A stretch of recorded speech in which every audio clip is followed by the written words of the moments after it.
UNTV News and Rescue Command Center.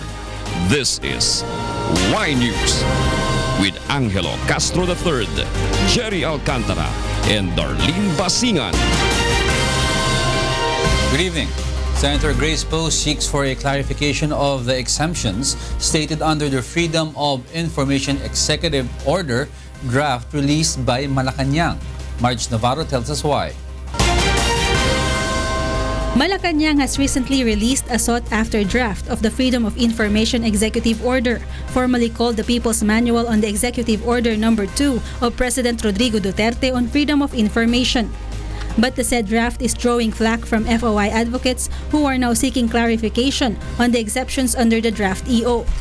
Under the manual, there are 166 exceptions or information that cannot be divulged to the public because of its sensitive nature or it has something to do with national security, bank transactions, medical records, and other matters based on the submission of the Department of Justice and the Office of the Solicitor General. One of the critics is Senator Grace Poe, who questioned in particular the exclusion as a public document of the Statement of Assets, Liabilities, and Net Worth or SALN of government officials and workers. In response, Presidential Spokesperson Secretary Ernesto Abella says clarifications on the matter will surely be underway. He also noted that for now, the Office of the Executive Secretary is currently reviewing the draft of the FOIEO. As well as the list of exceptions. I'm not sure if it will be trimmed down, but it will be further clarified. The Senator's comment will be taken into account. But presently, the draft is still undergoing review at the Office of the Executive Secretary. The draft aims to give proper guidance to the Presidential Communications Operations Office and its attached agencies in terms of processing requested of information. It also mandates the designation of records officers who will receive the request for information and submit it to concerned agencies and provide assistance to the public on FOI. Marge Navarro, UNTV News and Rescue, Philippines. Senator Panfilo Lacson expresses concern over the inclusion in the national budget the millions of pesos as funds for projects proposed by legislators. Joyce Balancho will tell us why. The Senate Committee on Finance has started looking into the 3.35 trillion proposed national budget for next year. This is alongside the budget deliberations happening also at the House of Representatives. In the hearing earlier, Senator Panfilo Lacson questions the 80 million per congressman budget that is included in the National Expenditure Program or NEP. He says though the Supreme Court earlier struck down the Priority Development Assistance Fund or PDAF for its unconstitutionality, still various legislators propose projects to be funded through the national government. However, Department of Budget and Management Secretary Benjamin Docno does not see any conflict in it. Bawal yung congressman, yung senator na mag-intervene sa NEP because it violates the principle of non-delegability of powers. Yes, Your So Honor. ang tanong ko po, is it constitutional? But the congressmen really feel that it is part of their job to bring some beacon to their districts. Okay, that's part of their job. Okay. Lacson insists that this violates the law because only the executive department can prepare the NEP and it cannot be reallocated by Congress. Secretary Diokno, however, maintains that congressmen are allowed to propose budget for their constituents. I know that the Supreme Court is very clear, post-operative. In other words, after the law has been passed, hindi ka na pwede. After the law, pero yung sa NEP, Your Honor, hindi pa naman tapos yun. Senator Lacson, on the other hand, believes that in order to avoid law violations, budget allocations initiated by legislators should be realigned to other projects. That should be scrapped, and should be reappropriated sa mga agencies para hindi nakikialam ang mga legislators sa function ng executive. He says it can be appropriated to local government units or LGUs that receive the least share in the national budget.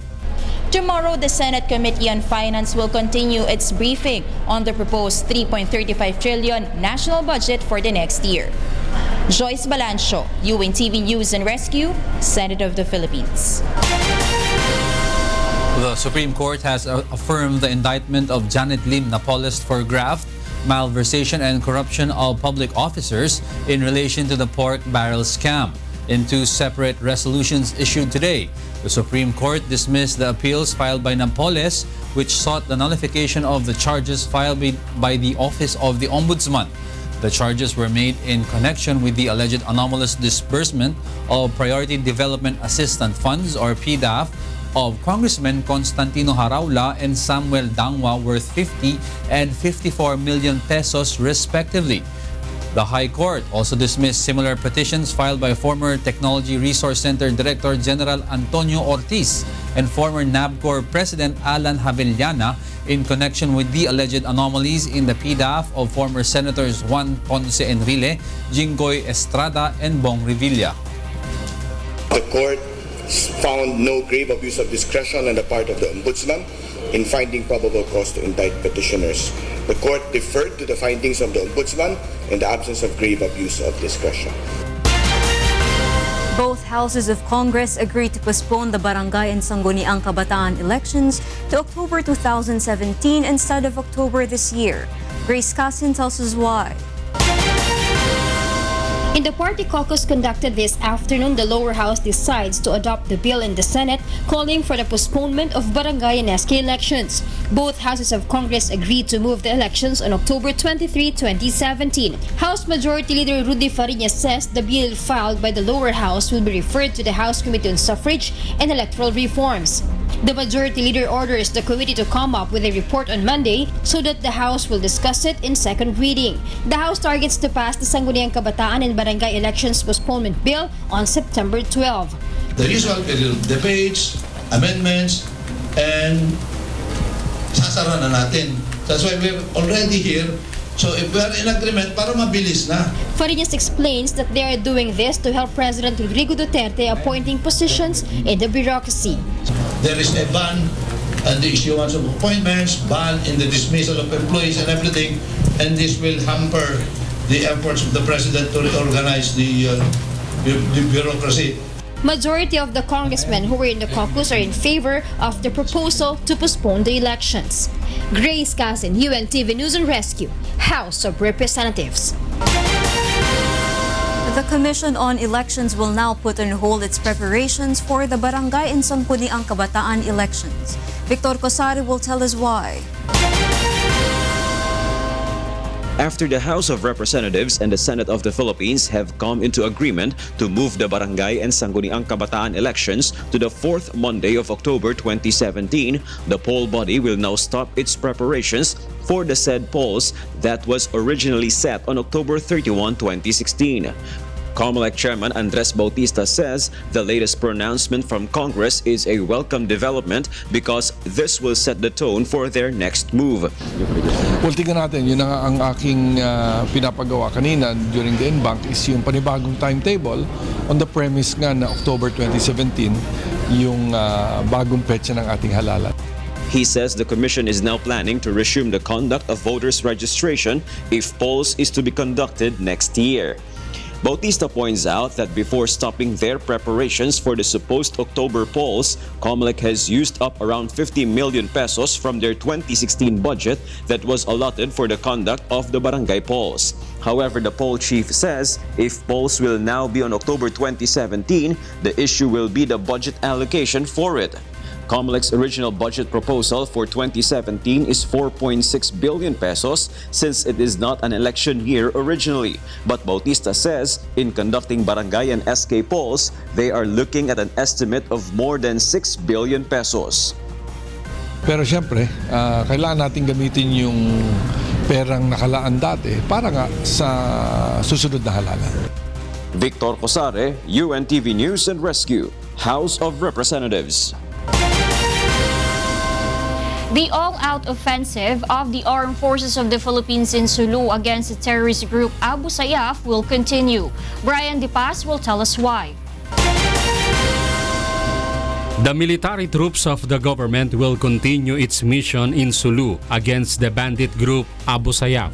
According to the Armed Forces of the Philippines, the 15 soldiers that were killed by ASG in Sulu will serve as their inspiration to fulfill their mission in accordance with the directive of President Rodrigo Duterte. The Malacanang Palace confirmed that there will be additional military forces to be deployed in Sulu Island. It is unfortunate that a number of our troops have already lost their lives. However, as Defense Secretary Delfin Lorenzana said on August 29, we're going full force at saka all-out operation sa kanila doon. We're adding 5 battalions or about 2,500 people. AFP Public Affairs Office Chief Colonel Edgar Arevalo says the location of the Abu Sayyaf in Sulu is not easy because of its terrain. But they believe that the Joint Task Force Sulu can master the area. That advantage na meron sila will not be for long because our soldiers will also and soon master this terrain. AFP Chief of Staff General Ricardo Visaya on his part has this directive to the Philippine Navy forces that were deployed in the island. When it comes to our Navy, because the task given to them by the Chief of Staff is to ensure na wala ng reinforcement na makararating sa Sulu at wala nang makalalabas ng Sulu. Brian De Paz, UNTV News and Rescue, Camp Aguinaldo. The Land Transportation Office plans to implement a computerized driver's license examination system. Monokson will tell us why. The Land Transportation Office is planning to modernize their system of applying for a driver's license in line with the implementation of its validity extension to 5 years. The agency wants to accelerate the process in getting a driver's license using a computerized system of administering driver's examination. This aims to ensure that all applicants who want to get a license have enough knowledge and capability to drive. In an interview on the program Get It Straight with Daniel Razon earlier today, LTO Chief Galvante says the agency wants to be faster and more systematic in processing license applications. Para yung kukuha ng examination, doon sa computer and immediately makukuha yung resulta. Through this process, the agency also believes that this will prevent the applicants from tricking and manipulating their answers in the questionnaire. Although meron kaming na kuhang mga balita na sabi nila, pag ikaw kukuha ng lisensya, bibigyan ka ng test paper, isusulat mo lang ang pangalan, isasubmit mo na. May sagot na. Ibig sabihin, sagot na. Definitely kung ma-impose na, ma-implement na natin tong yung through the computer system, mawawala na ito. Meanwhile, the LTO is currently coordinating with some private companies regarding additional facilities for test driving purposes. The official also admits that the agency has a very limited test drive area to assess the actual driving capability of an applicant. ASEC Galvante is hoping that these private firms will support them in their search for additional driving facilities. These reforms that the LTO wants to implement is in accordance with President Rodrigo Duterte's directive to government agencies to streamline processes and provide better service to the public. Mon Hokson, UNTV News and Rescue, Philippines.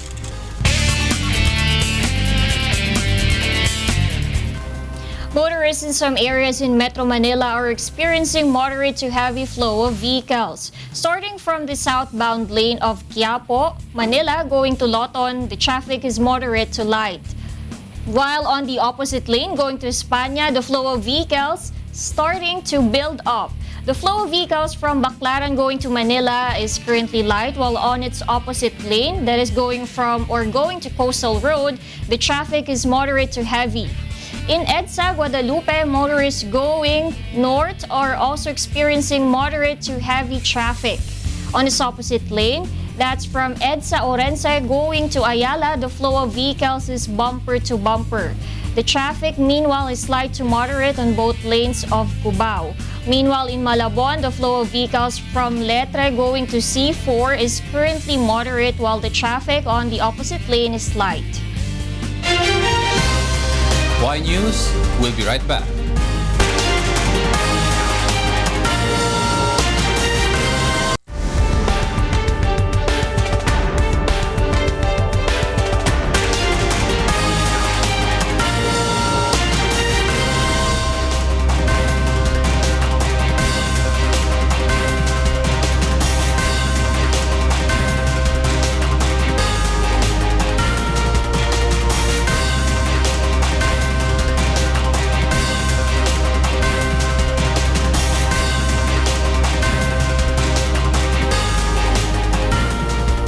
The lawyer of the two PNP Highway Patrol Group policemen urges the Department of Justice to dismiss the charges against his clients after this alleged suicide of Bureau 3 Jeremiah De Villa. Roderick Mendoza tells us why. The lawyer of PO3 Jeremiah De Villa sought the dismissal of torture, murder, and robbery charges against his client following the policeman's death last Saturday. Under the law, death extinguishes all criminal liability. We need to submit the appropriate pleading once we get hold a copy of the certificate of death of PO3 Jeremiah De Villa. The lawyer also asked for the dismissal of charges against PO2 John G. Manunog, saying he has nothing to do with the death of the victim. Based on the sworn statements of the policeman, PO3 De Villa was compelled to shoot motorcyclist John De La Rearte when the latter attempted to grab Manunog's firearm. But PAO Chief Attorney Persida Acosta, who represents the family of the victim, opposed this. Bakit di-dismissin? Wala namang sinabing accessory lang siya o accomplice siya. Ang conspiracy, dinipay niya ng Supreme Court na pag may pareho kayong criminal design, kahit na hindi ikaw ang bumaril o ikaw ang bumaril at may nangyari, kasama ka as principal. Acosta adds that the victim sustained 5 gunshot wounds to his body, while De Villa admitted to just shooting him twice. Ang inamin lang ni De Villa, dalawa. Yung tatlong tama, sinong bumaril? The victim's family says they have already forgiven the policemen, but they have to be held accountable under the law. Gusto namin buhay yung mga akusado dahil meron tayong batas na uusig para sa kanila. Kung mali naman yung kapatid ko, pwede naman nilang patunayan yun eh. Kung tama sila, patunayan nila yun, pero bakit siya magpapakamatay? The two HPG cops are facing torture and murder charges for allegedly beating and intentionally killing the victim after he was arrested following a traffic altercation. The DOJ will resume preliminary investigation on the charges on September 9. Roderick Mendoza, UNTV News and Rescue, Department of Justice. The Philippine National Police will hold discussions on what benefits to grant the family of Highway Patrol Group Police Officer 3, Jeremiah De Villa, who allegedly committed suicide. Lea Ilagan will tell us why. The family of PO3 Jeremiah De Villa of the Highway Patrol Group, who allegedly committed suicide, is asking for benefits, but the Philippine National Police is yet to address this. Nagkukonduct kami ng investigation report. Meron tayong tinatawag na line of duty committee board, no? Sila yung magde-determine kung talagang meron pang makukuha. But meron siyang makukuha yung kanyang commutation of leave. And then, pag-uusapan pa natin kung ano pa yung mga iba pa niyang mga benefits na i-grant sa kanya ng PNP. According to HPG spokesperson, Police Superintendent Elizabeth Velasquez, PO3 De Villa's sister came to their office to ask for benefits. De Villa's sister also wrote a letter to them belying the late police officer's characters shown by the media and stood firm that he was innocent. PO3 De Villa allegedly committed suicide when he jumped from the building of the Police Security and Protection Group on Saturday morning, August 27. For its part, the HPG is conducting a thorough investigation on the real cause of De Villa's death. Gumagawa kami ng investigation report, no, kung ano ba yung circumstances surrounding dun sa pagkamatay ni De Villa. The UNTV News and Rescue team went to the PNP mortuary where the remains of PO3 De Villa are laid to get a statement from his family, but they refused. De Villa and colleague PO2 John G. Manunog were charged with murder after fatality shooting motorist John De La Rearte, who allegedly went wild and grabbed a gun inside a police mobile on July 29, 2016. De Villa and Manugog arrested De La Riarte because he allegedly went wild along Guadalupe, hitting with his helmet the motorist passing by. Leia Ilagan, UNTV News and Rescue Camp Krame. The bus, which will carry 128 stranded Filipino workers to King Fahad International Airport in Dammam, Saudi Arabia, is expected to leave Mohammed Al Mujil Group camp a few hours from now. 3 of these OFWs are homebound because of medical termination, while the others have been stranded in Dammam for over 2 years. The documents that they need to present to be able to return home are now being processed. The Filipino workers, together with the UNTV News and Rescue team, are expected to arrive at the airport an hour after their bus leaves the camp. Their flight is scheduled at 7:30 p.m. local time in Saudi Arabia, and their plane is scheduled to arrive in the Philippines tomorrow, Wednesday at 11 a.m. Philippine Standard Time. The Department of Foreign Affairs will permanently stop the issuance of Hajj passports to Mecca pilgrims. Grace Cassin tells us why. Department of Foreign Affairs or DFA has just suspended the issuance of Hajj passports to Filipino Mecca pilgrims following the arrest of 177 Indonesians at Ninoy Aquino International Airport for holding fake passports. I have issued an order for the immediate suspension for the issuance of these Hajj passports, pending the outcome of the investigation. I am predisposed at this point to include or to make the suspension on a permanent basis. The initial investigation reveals that a DFA employee was in contact with a group of forgers. Most of the fake passports were released from May to June this year at the Asiana office in Metro Manila. The employee involved, however, has already been dismissed. We have found out that the issuance of passports, fraudulent that it has been to these 177 Indonesians, were for a consideration of about $6,000 to $10,000 per passports. DFA Secretary Perfecto Yasay is seeking the assistance of Congress to create a bill that would permanently stop the issuance of Hajj passports, as they're misused because of lax requirement application and identification. The Philippines is the only country that grants the said special travel document for Mecca pilgrims. Grace Cousin, UNTV News and Rescue, House of Representatives. The Commission on Human Rights expresses concern over the possibility of an increase in the number of enforced disappearances cases in the Philippines. Ray Pelayo tells us why. The Commission on Human Rights, or CHR, has recently received reports alleging that the arrest of a number of drug suspects have not been properly documented. Although it is still verifying the reports, the agency has called on the government to hasten the documentation of arrested drug suspects during police operations. CHR Chairperson Jose Luis Martin Chito Gascon worries that the improper documentation of arrested suspects may lead to their disappearance. Importante na maalala ng lahat ng ating mga law enforcement na importante na mga naaresto ay ma-process at masampahan kagad ng mga kaso nang sa gayon maiwasan yung posibilidad na dumami rin yung mga kaso ng mga disappearances. Based on the record of the United Nations, there are 54,557 cases of enforced disappearances from 105 states in the past 35 years, in which the Philippines tops in Southeast Asia. Ang sabi po ng mga nakatutok dito sa kabuuan ng Asya, pinakamalaking bilang ng mga nadidisappear ay natatala dito. No, at kasalukuyan marami pang mga kaso na hindi nabibigyan ng hustisya. Halimbawa, yung kaso ni Jonas Burgos at iba pa. The United Nations is set to review the Philippines' efforts to protect human rights. But for this to happen, the country must first sign the International Convention for the Protection of All Persons from the Enforced Disappearance, or ICPPED. Gascon believes signing the convention would provide additional protection to Filipinos.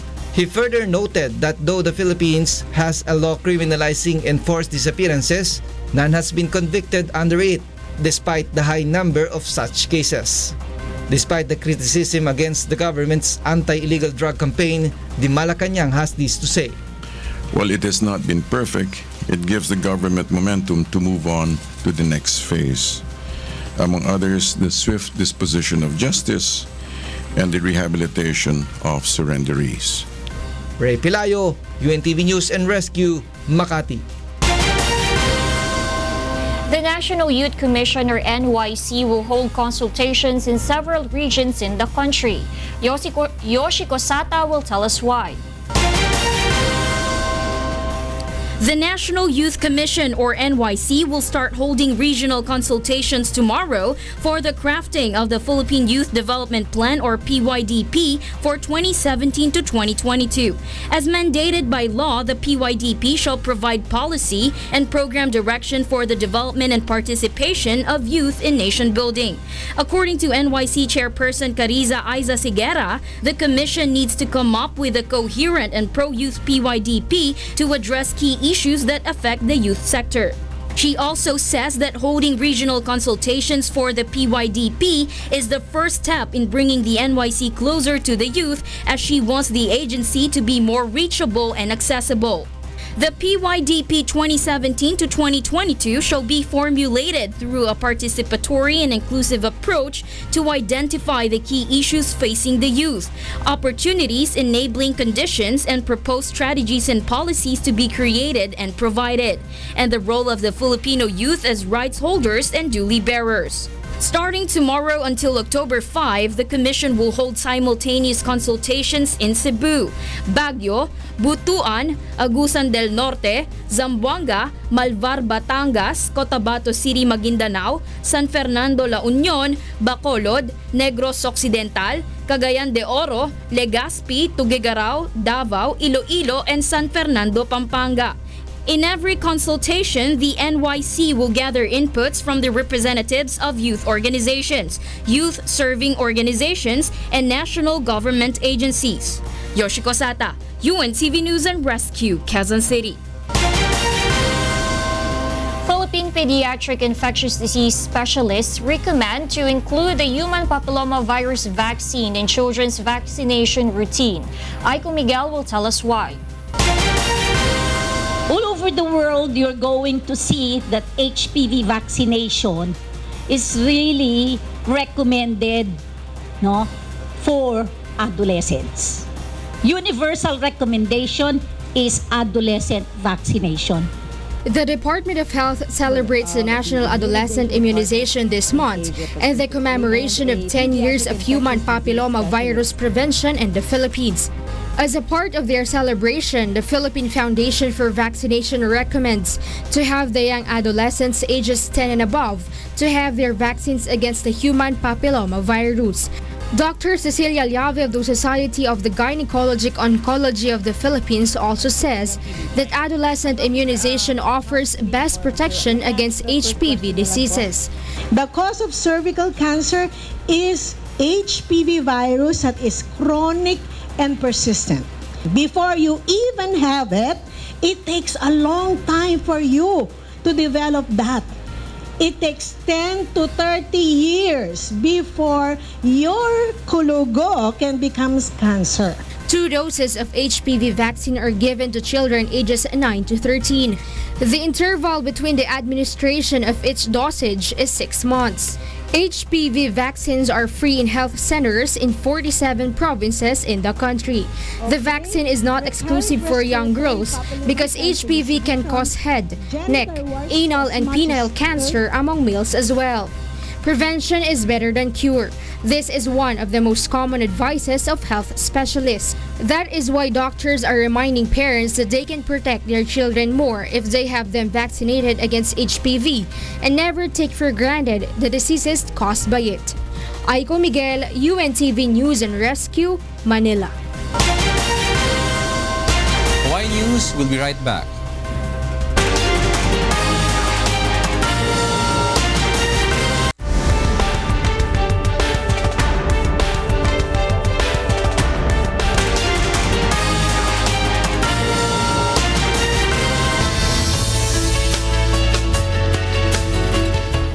expect improving weather conditions in the following days. The Philippine Atmospheric, Geophysical and Astronomical Services Administration, or PAGASA, says that although the western section of northern and central Luzon is still affected by habagat, it will experience lesser rainfall compared to the past days.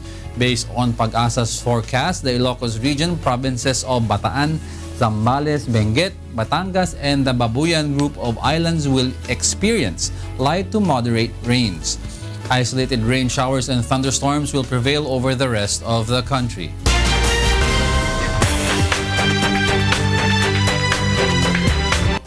Military bands from around the world stage a colorful performance in Russia. Meanwhile, Brazilians protest the impeachment of their suspended president. Marge Navarro will tell us why. In Brazil, Brazilians protesting the impeachment of suspended President Dilma Rousseff burned fire in the streets of Sao Paulo on Monday night as riot police launched tear gas to disperse them. Appearing before the Senate on Monday, Rousseff denied charges of breaking budgetary rules and denounced the 9-month impeachment process that has paralyzed Brazilian politics as a plot to overthrow her and as a coup. If the Senate convicts Rousseff on Tuesday or Wednesday as expected, Michael Temer will be sworn in to serve the rest of her term through 2018. In Hong Kong, Hong Kong's first rabbit cafe opened in a small space over the busy commercial district of Causeway Bay. Inspired by a similar cafe on Japan's famous Rabbit Island, the cafe offers different combos. Each set comes with a rabbit snack. Providing experience to play with bunnies is attracting animal lovers and people considering whether to keep rabbit as their pet. The cafe, which opened in June, is so popular people need to make reservations.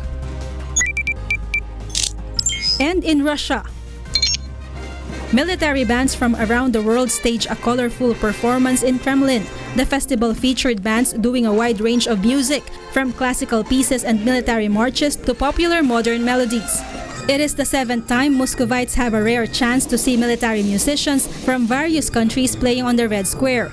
This year's festival attracted over 1,000 performers from 12 countries of Europe and Asia and will last until September 4. Marge Navarro, UNTV News and Rescue.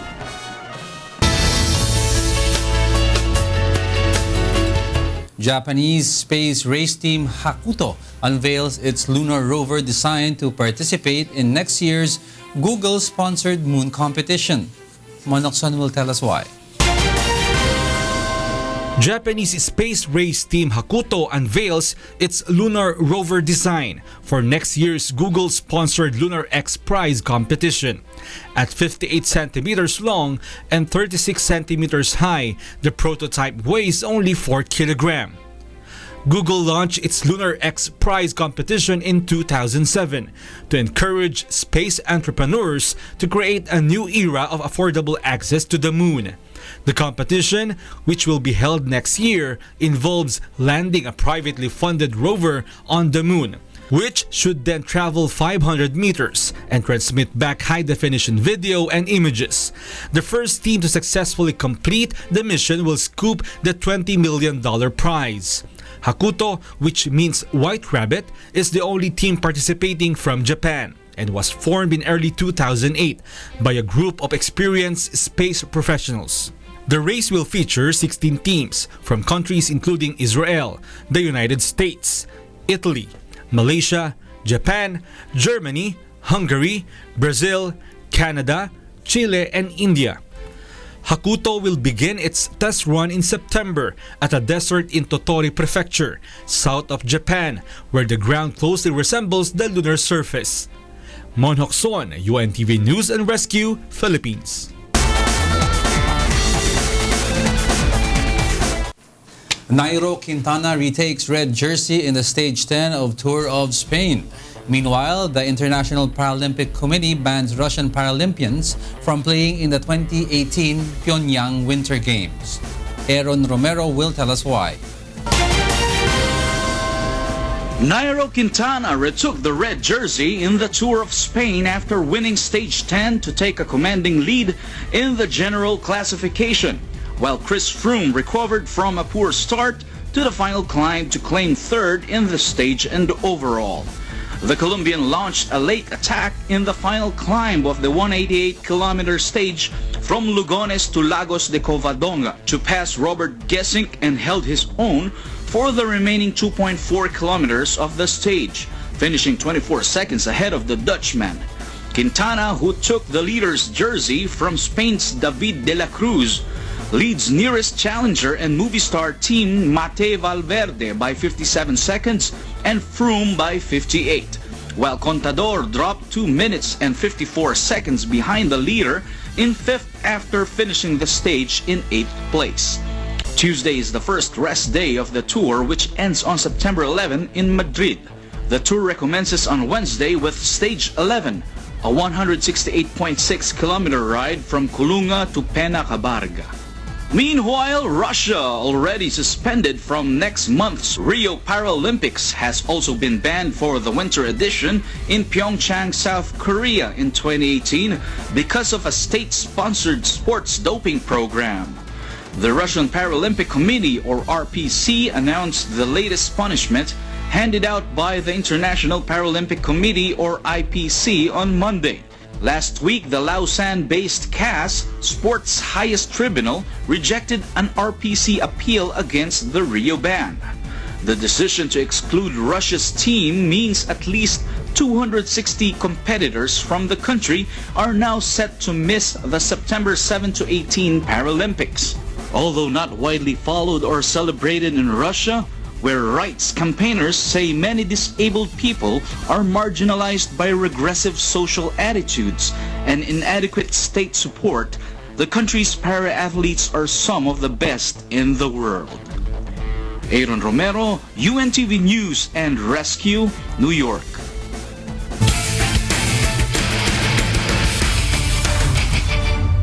Fans and supporters of UNTV's Basketball League for Public Servants in the country, or the UNTV Cup, can expect a more thrilling Season 5. Bernard Dadis will tell us why. Thousands of spectators gathered last night for the opening of the only basketball league for public servants in the country, the UNTV Cup. Now on its 5th season, 13 teams vie for the championship title. These are the Bureau of Customs Transformers, was first called, followed by the Ombudsman Graftbusters, House of Representatives Salons, GSIS Puris, DOJ Justice Boosters, Senate Defenders, Malacanang Kamao, Judiciary Magis, BFE Firefighters, NHA Builders, MMDA Black Wolves, PNP Responders, and the AFP Cavaliers. UNTV Cup is the brainchild of none other than Mr. Public Service himself, Kuya Daniel Razon. Well, pag-ibayuhin natin yung ating mga ginagawa na services with the help of these agencies. Pinag-uusapan na din namin yun dahil itong iba't ibang mga agencies na kasali ngayon dito ay nag-expand na din kung ano yung mga ginagawa sa kanilang ahensya para mailapit sa ating mga kapwa-tao at matulungan din natin sila sa pagbubukas ng mga mismong ginagawa ng ahensya nila na directly merong tulong sa ating mga kapwa-tao. And with God's help, ang isang tinitignan natin dito ngayon ay maiikot din natin hindi lang dito sa metro yung mga games at makapaglaro din sila sa ibang mga probinsya dahil inaabangan din sila doon na makapaglaro. And one with UNTV in its public service advocacy are the Members Church of God International, or MCGI, led by Brother Eli Soriano. Ito pong ginagawa ng UNTV, mga public services, napakarami po nito. It will not be possible without the help of the Almighty, the members of the Church of God International. Salamat sa mga team ng Dumahok. Kasi niniwala kami, bayani kayong lahat. To play, to sweat. Para ikaw mapagod, para lang makagawa ka ng pagtulong sa mga charitable institution, kagaya ng mga mananalong team. I-donate nila yung kanilang mapapanalunan dun sa mga charitable institutions of their choice. Naniniwala akong it's a kind of sacrifice. Salamat sa ating mga senador, mga pulis, mga government agencies na lumahok. Patunayan ninyo, kapag lahok pa lang ninyo, inyong pagnanais na makatulong sa kapwa Pilipino. Kailangan kayo ng bayan.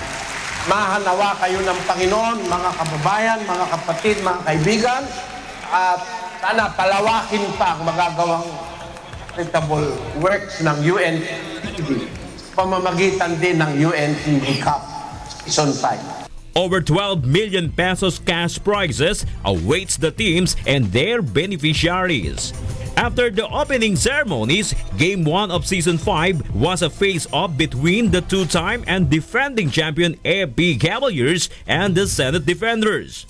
The Defenders, armed with 3-point shooters Senator Sonny Angara and Senator Joel Villanueva, did not succeed to topple over the champs with a final score 85-71.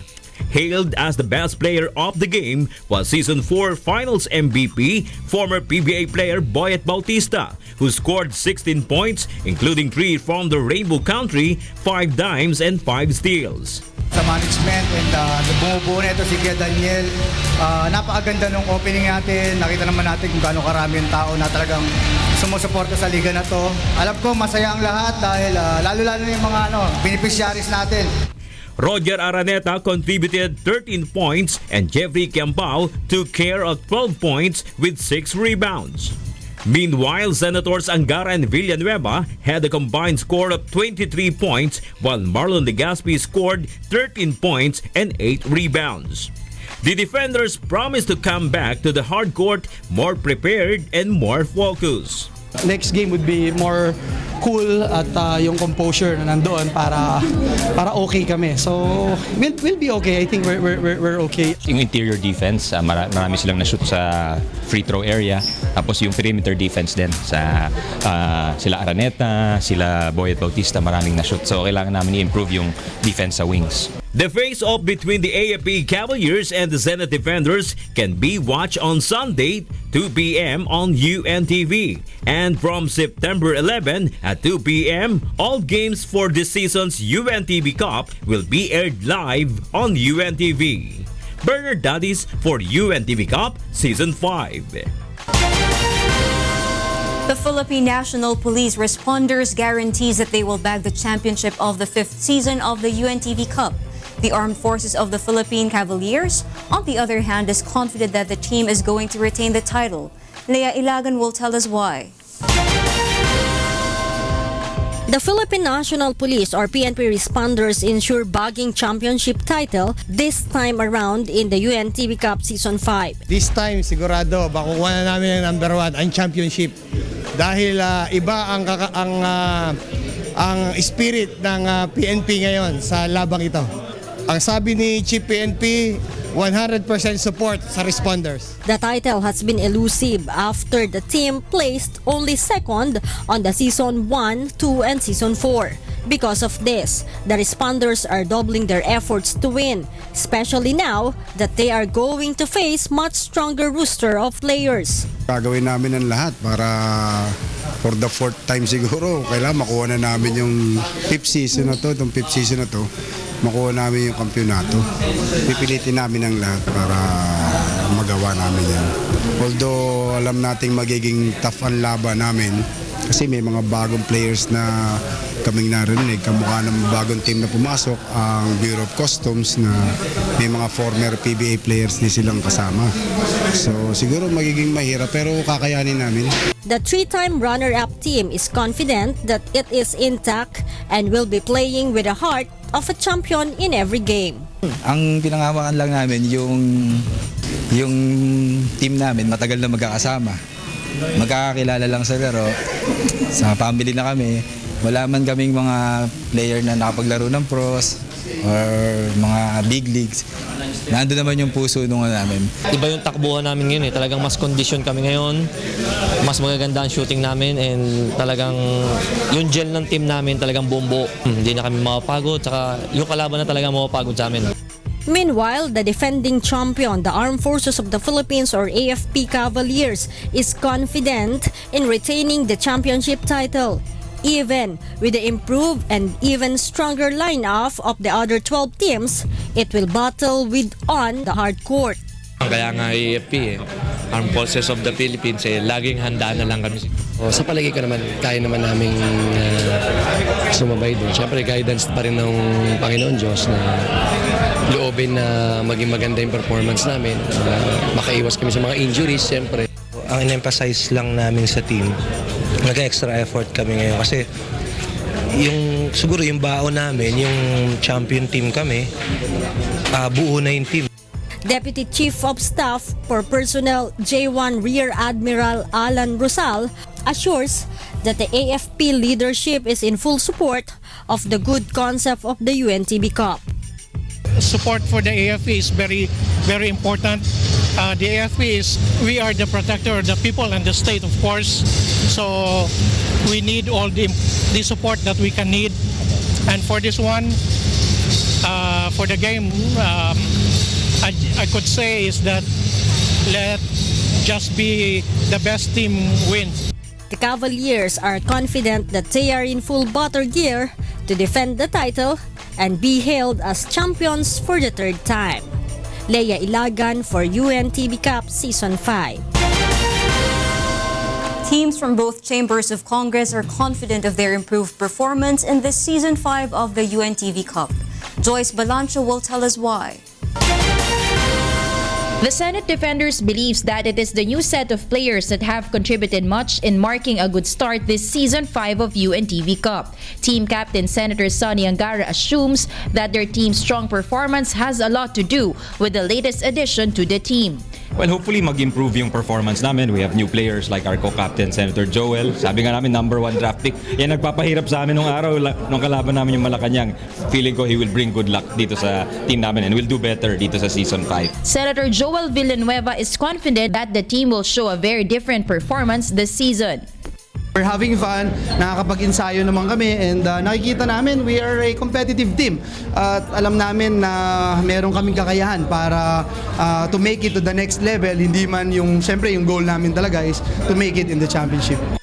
Like the Senate Defenders, the HOR Solons has a new and improved lineup who are for run and gun games against all teams. This time, the team targets to advance to the semifinals. Among the 27 members of the HOR Solons, 4 are import players which include former professional basketball players Egay Billones, Eric Rodriguez, Arnold Gamboa, and Francis Adriano.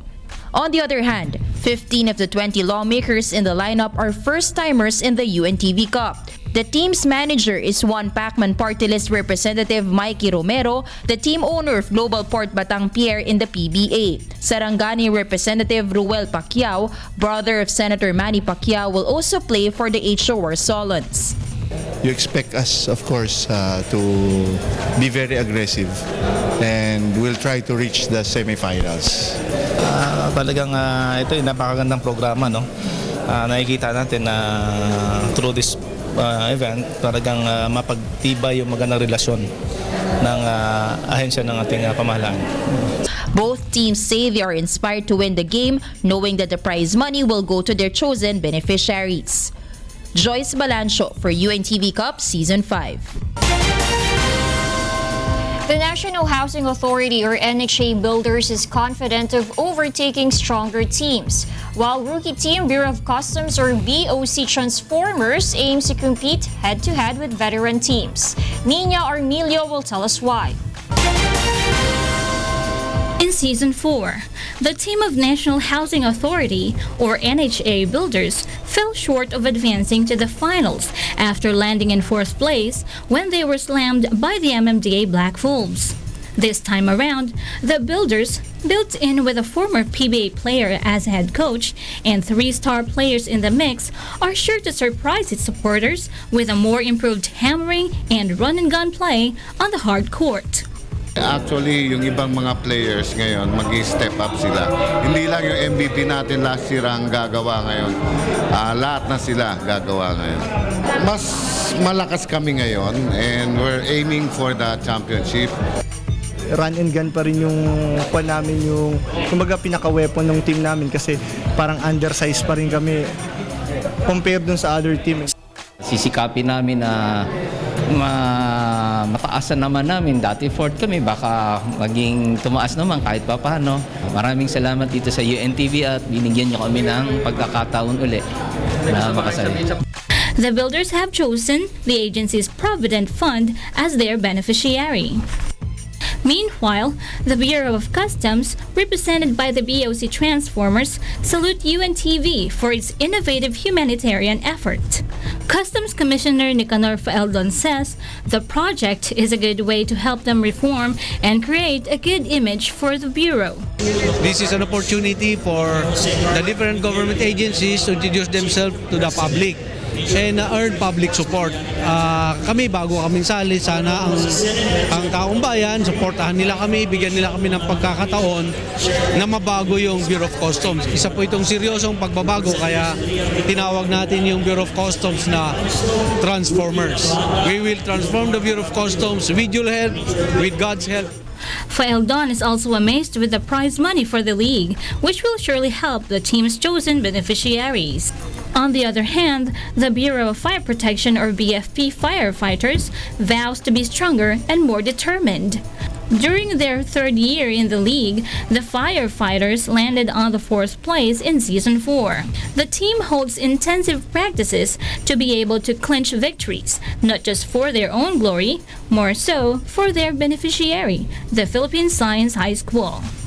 3 days in a week ang aming practice at may mga tune-up game na kami sa labas. Nagdagdag din kami ng mga bagong players na para mapalakas pa ang BFP Fires. Kasi alam niyo, itong Philippine Science High School, katapat lang ng aming national headquarters at nandito yung mga kabataan na sabi nga natin matatalino na gusto mag-aral, kaya lang kulang sila sa perang pagpapagal. Kaya kung matutulungan natin through being the beneficiary of the Bureau of Fire Protection, mas maganda. Nina Armilio, UNTV News and Rescue, Philippines. Archaeologists unveil old treasures dating back in the Davidic era. Roby de Guzman tells us why. The Bible Lands Museum Jerusalem offers a unique preview of an exhibition showcasing 3,000-year-old artifacts recovered from Khirbet Qiyafah, which archaeologists believe could be the biblical city of Sha'arayim, meaning 2 gates, that is mentioned in the story of the Battle of David and the Philistine giant Goliath. Khirbet Qiyafah, overlooking the Elah Valley southwest of Jerusalem, is an ancient fortified city that was discovered around a decade ago. But it was not until the second year of excavations in 2008 that archaeologists realized they had stumbled upon what was possibly the earliest physical evidence of a Davidic city dating back to the 11th century BCE. Other significant clues that pointed to the presence of a Judean stronghold are the absence of pig bones among the scores of animal remains, and most significantly, 2 inscriptions written in the Canaanite script that were found on a jar and a pottery fragment, which are believed to be the earliest known example of Hebrew writing. Despite strong evidence that suggests Khirbet Qiyafah could be the lost city of Sha'arayim, Gurfinkel said the archaeology could neither prove nor disprove the Bible. Archaeology cannot prove or disprove the Bible, but archaeology can prove that what is written in the Bible fit the geographical situation and the anthropology of the period. And the story of David and Goliath and the city are located exactly in the same location, and they're from the same period. So it cannot be a coincidence. The Bible Lands Museum Jerusalem director Amanda Weiss agrees that the evidence, when considered in its entirety, points strongly to a Davidic period site. But if you look at the whole site and its history, you see a Judean stronghold on the border of the Philistine, between the Philistines and the Judeans in the Elah Valley from the time period of David. It's incredible historical evidence all coming together at the same time. The Bible Lands Museum Jerusalem will open the new exhibition on September 5, entitled In the Valley of David and Goliath, which will provide an opportunity for visitors to go back in history to the time of Israel's greatest king David. Roby de Guzman, UNTV News and Rescue, Philippines. Gene Wilder, whose wild curls and starting blue eyes brought a frantic air to roles in the movie Willy Wonka and the Chocolate Factory, died on Monday at the age of 83. He died at his home in Stamford, Connecticut from complications of Alzheimer's disease. His family said the actor had chosen to keep his illness a secret so that children who knew him as Willy Wonka would not equate the whimsical character with an adult disease. Those are the reasons behind the news, August 30, 2016. I am Angelo Castro III. Reasons we delivered to you as they unfold. I'm Gerry Alcantara. And I'm Darlene Basingan, because we need to know. We will always ask why. Thank you for watching Why News.